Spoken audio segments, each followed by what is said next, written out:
The Fat Controller's engines love their work. Gordon likes pulling the express.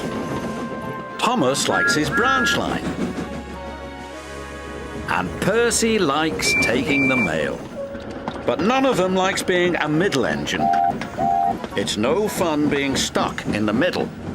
One morning, Percy was cheerfully collecting coal trucks from the smelter yards where Harry and Bert worked. They like to play tricks on steam engines. Percy didn't want to fall for their tricks again. But before he knew it, he was stuck in the middle. "Oh, bother!" chuffed Percy crossly. "Little green piggy in the middle," Harry teased. Percy's driver was cross. With trucks in front of him and trucks behind, Percy had to go slowly. James was in the yard when Percy steamed slowly by. "It's Slow Coach Percy," James laughed. "You wouldn't be laughing if you were stuck in the middle," Percy fumed. And he fumed all the way to the coaling plant. One by one, he shunted his trucks onto the tipper's loading ramp, and the coal was unloaded. Percy was not allowed to cross the loading ramp until the tipper had been turned off. It was against the rules. But as soon as his driver and fireman left, there was trouble. Henry arrived to pick up coal. He bumped into the trucks, and the trucks bumped into Percy. Percy was pushed onto the loading ramp. "Help!" cried Percy. "I'm not a truck!" But no one heard him. Percy was hoisted up, tipped over, and brought back down again.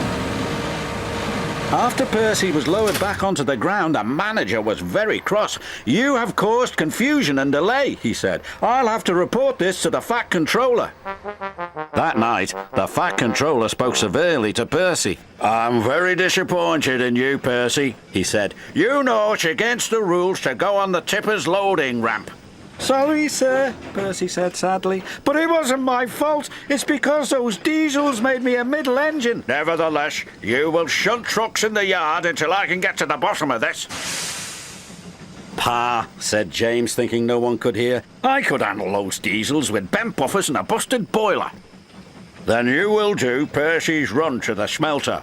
"Yes, sir," said James. The next day, James arrived at the smelter. He was determined not to be tricked by Harry and Bert. "Hello, James," oozed Harry. "Can't I learn a thing or two from those who know?" "Just get my trucks ready and stay out of my way," puffed James importantly. "Yes, sir," Bert chimed greasily. James cheerfully backed up to his trucks. He was certain he had fooled Harry and Bert, but he was wrong. "Little red piggy in the middle," chortled Harry. "Just like Percy," jeered Bert. "I am not like Percy," puffed James. "I am not a middle engine, and I'm not moving." And he didn't. When the Fat Controller heard the news, he sent Percy to fetch James. This made Percy happy. He buffered up to James and took him along with all the trucks to the docks.